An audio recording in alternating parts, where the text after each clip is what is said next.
Welcome to This Day, Our Future. I'm Herb Jean Carroll. We will be acknowledging and encouraging with me, my co-host Skylar Gaines. Skylar, what we're going to do today? Hello, Mr. Herb. Unfortunately, our child guest could not make it to today's show. However, we still have a few shoutouts to some very special groups in the community making a difference. Without further ado, special shoutouts to the Titusville Law Enforcement, North Brevard Charities, Parish Hospital, Titusville Public Library, EFSC, and the Prison Book Project. The Prison Book Project is a team of people collecting donated books and distributing them to prisoners. Open Monday through Thursday from 9 a.m. to 5 p.m. Okay. As Skylar said, our child guest is not here today. We do have an adult guest. And our guest today is Mr. Bill Gary. Bill. Okay, you take my seat. Hello. Hi.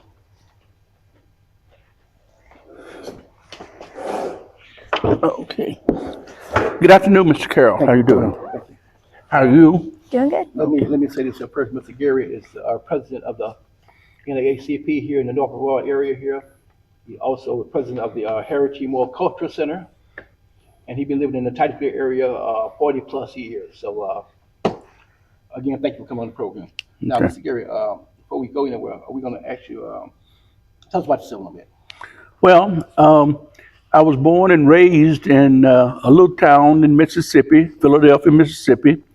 Uh, Grew up there, went to segregated schools there, and was able to leave there after high school. Went to Tennessee State University and earned a degree in electrical engineering. While I was at Tennessee State, I was able to get on what they call the cooperative education program and began working at Kennedy Space Center for NASA. Once I finished my degree, I moved here to Titusville permanently and married a local girl. We were married for almost 14 years. We have one son who currently works for the U.S. Navy. He's a civilian, works for the Navy. And one granddaughter who works for the Department of Defense. Later on, I got involved with community organizations here in Titusville. The city of Titusville. I was president of the Boys and Girls, not Boys and Girls Club, but the Big Brothers Big Sisters of Brevard. I worked with the Boy Scouts. Got involved with the NAACP when we applied for a charter back in 1979. And I've been active in that organization over the years. I've served as president for more than 25 years at different times.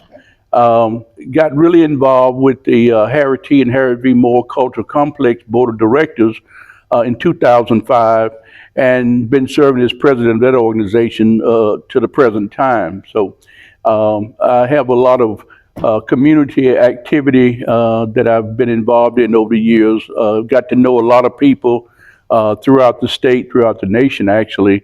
And later on in my life, I met a wonderful lady, Ruthie, who I married about 6 years ago, Ruthie. And she was a former teacher. Actually, she taught this past year, but we spend a lot of time traveling. We have friends throughout, and we've been to Europe, Africa. I've been to Asia, Canada, all over the place, a lot of places. So we enjoy that. Reading, she enjoys reading. We enjoy live plays, theater, and that kind of thing. So that's pretty much our life. That's a lot. Hmm? That's a lot. Well, we live life to the fullest. We try to live life every day that God gives us. We try to enjoy it. And God has been good to us, very good to us, to me, especially over the years. You've done much, and some people would say you have done a portion of what you've done. Well, But like I said, God's been good to you. yes, It also means you made some good decisions yeah, as well. right, right. He has led me in, certain paths. And fortunately, I made some good choices, some bad, but some good choices that led me to a lot of good things that has happened to me over my years. You know. Well, like I said earlier, you made some good choices, and many people wish they can have done just a portion of what you've done. Unless you want to add anything else, I want to ask you a specific question.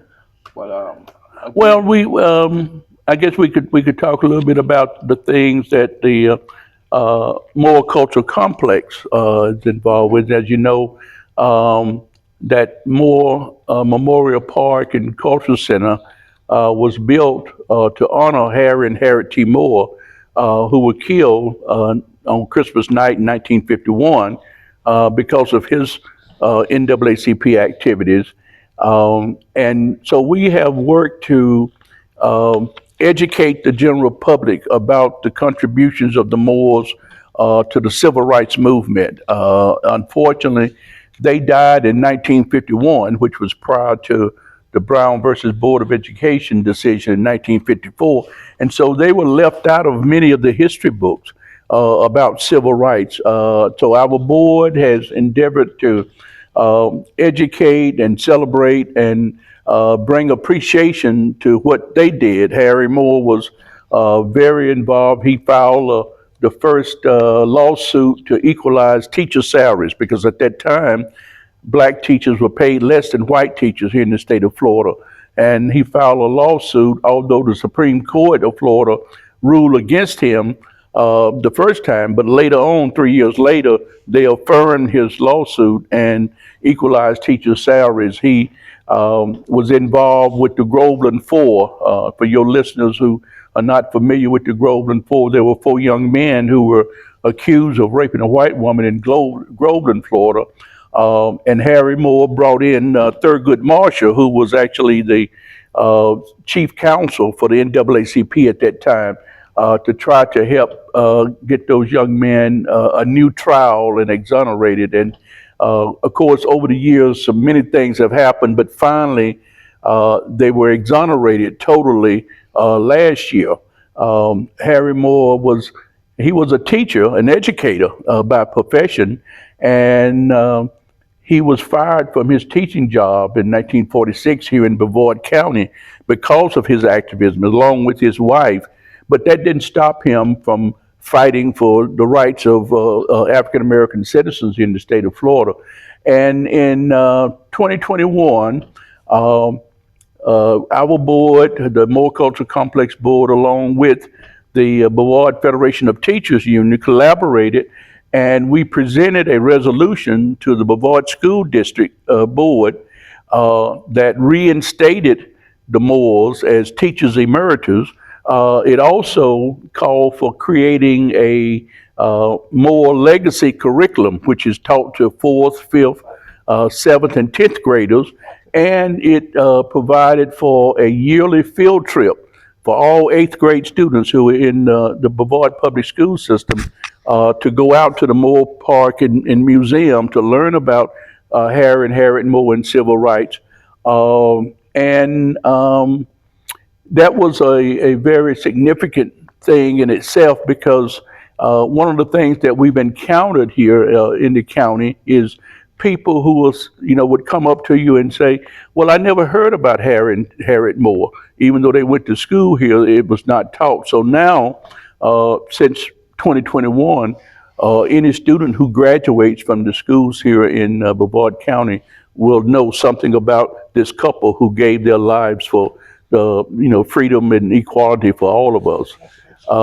Along with that, we were fortunate just prior to the Smithsonian's National Museum of African American History and Culture, I had an opportunity to meet with the then director of the African American Museum in Washington, D.C., and we presented a presentation to them about Harry and Harriet Moore, which led to a display being put in that museum now. So if you go to the Smithsonian's Museum in Washington, D.C., on the Civil Rights Gallery, you'll see a display about Harry and Harriet Moore, which was another very significant achievement in terms of educating and elevating the contributions of that couple there. And with the NAACP, we've done so many things over the years. Voter registration, education. We've been involved with the Brevard Public Schools education forever, it seems like. And actually, in 2013, when I was president, we filed a federal civil rights complaint with the U.S. Department of Education about the inequities in the suspension rates of black and white students and no teachers and so forth. And over the years, we worked through some things with them. We continue to work with the school district on improving the educational opportunities for all students there. Right now, we're kind of in a mode of I'm serving as president, but really trying to teach and groom some future leaders for the organization there. I've been doing this for a long time, and there's still a need, but there's a need to know policy, know procedures, and we're trying to do that so that when my term is up, we'll have somebody that can step in and actually know what the organization is about and how to lead it forward there. Just like is Yeah.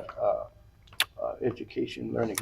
Well, yeah, that's, when I was growing up, and the thing that we try to impart to young people that we encounter now is that an education is as important today as it was 50 years ago. You only have to watch the local news or national news to see how technology is moving at lightning speed, actually. Things are changing almost overnight. And in order for us to really participate in the larger society and reap the benefits of that, we have to be educated there. And education also helps us in terms of just taking care of our families and making right decisions about things. There's so much information that's out here now. I mean, we're in the information age there. You can get information from any number of venues, but you have to know what is real and what is fake, because there's a lot of fake information that's out, and being educated will help you kind of filter that stuff out there and really understand the things that you need to do for you and your family there. That's just a very, very important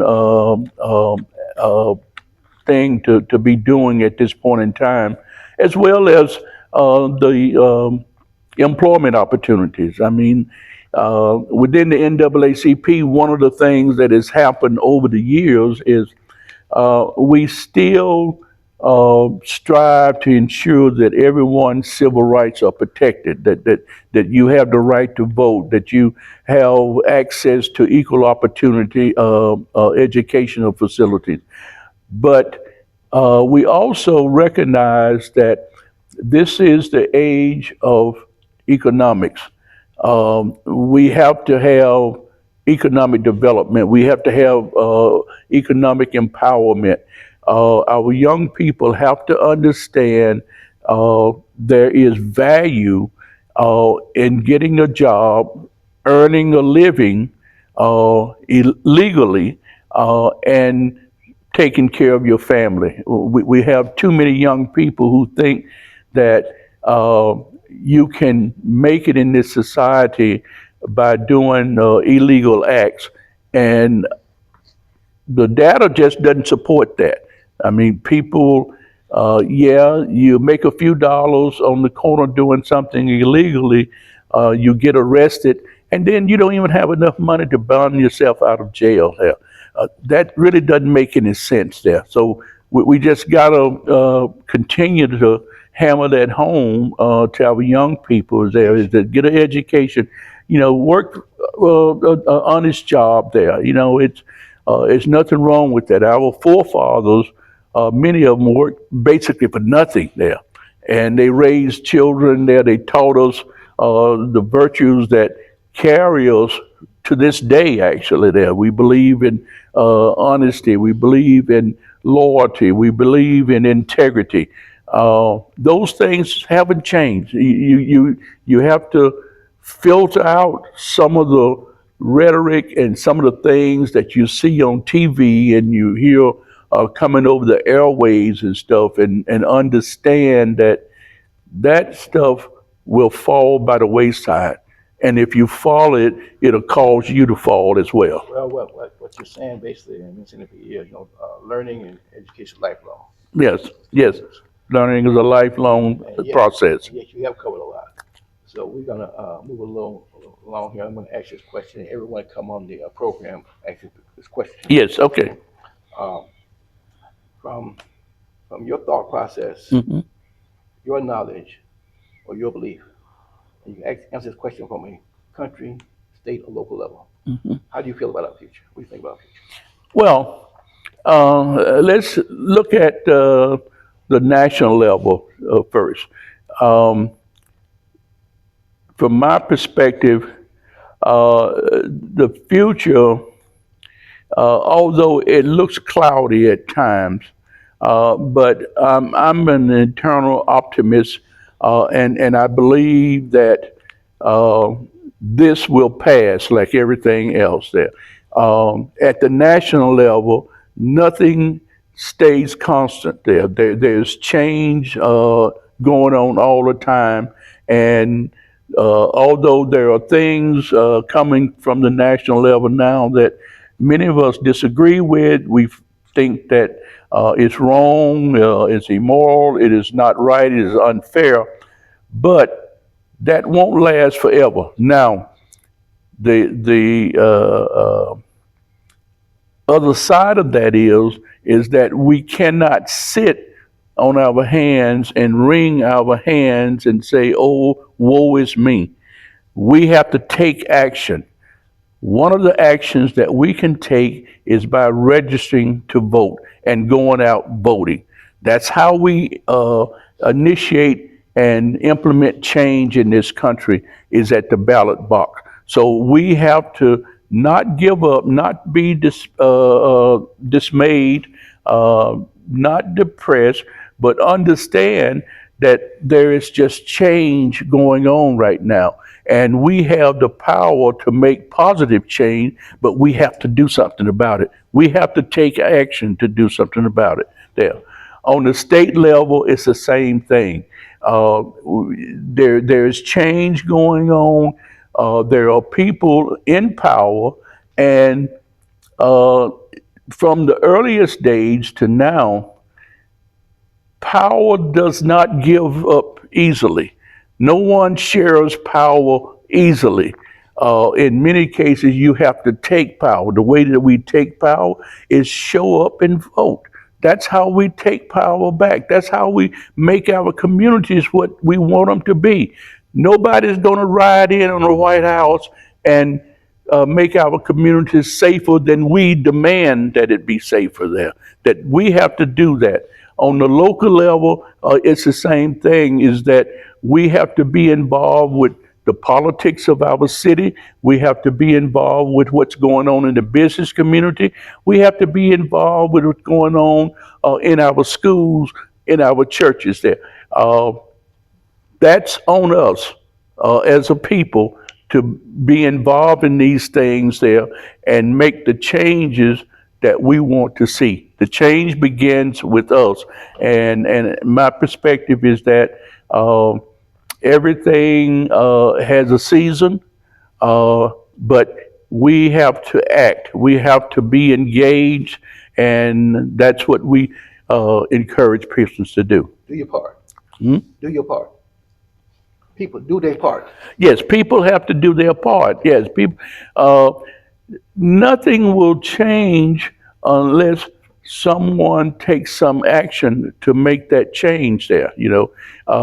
We all serve a very forgiving and loving God and stuff. And so I cannot say that he loves me any more than he loves that person over there who maybe disagree with me on what we need to do for our city. Uh, we can disagree and still work together there. But if I want change, then I need to take some action to see that change happens there. I can't sit back and just whine about it or cry about it. I have to do something about it. Sounds good. Very good. Okay, again, I want to thank you for coming to the program. Don't go nowhere. We're gonna go a little farther here. Okay. Okay, go a little farther here. And what you're saying, I'm totally in agree with almost everything you say, believe me. But we're gonna go a little farther. We have what's called a LC here. Again, it's called an LC here. And every state, every city has a LC here. You can participate. With that saying, Rachel, you gonna come on?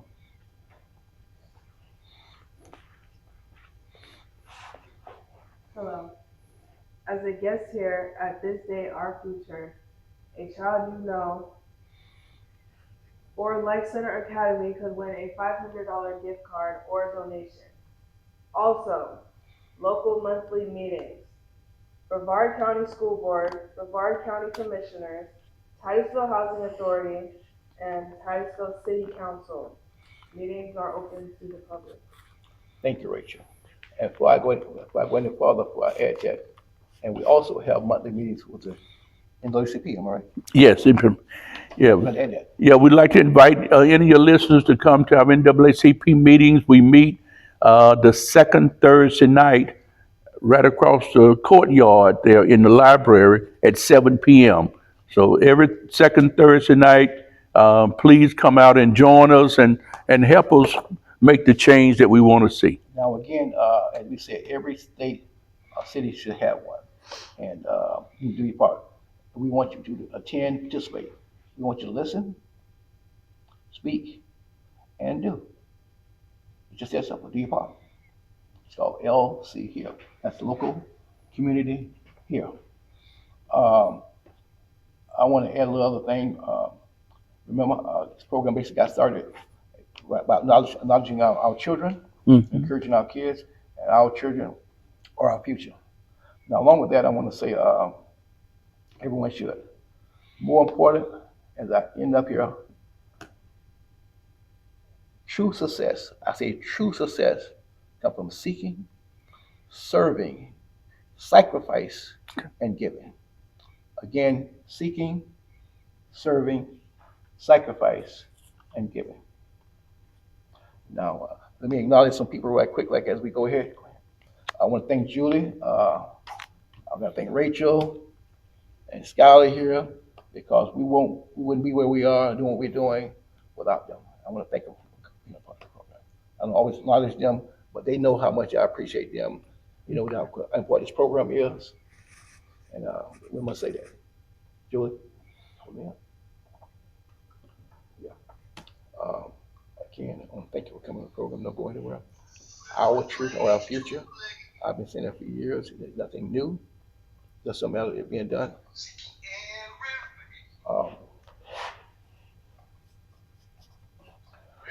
She's gonna. It's gonna go for a couple seconds, and we're gonna be fine. Again, thank you. Okay. All right. I want to ask you something. You said you all give gift cards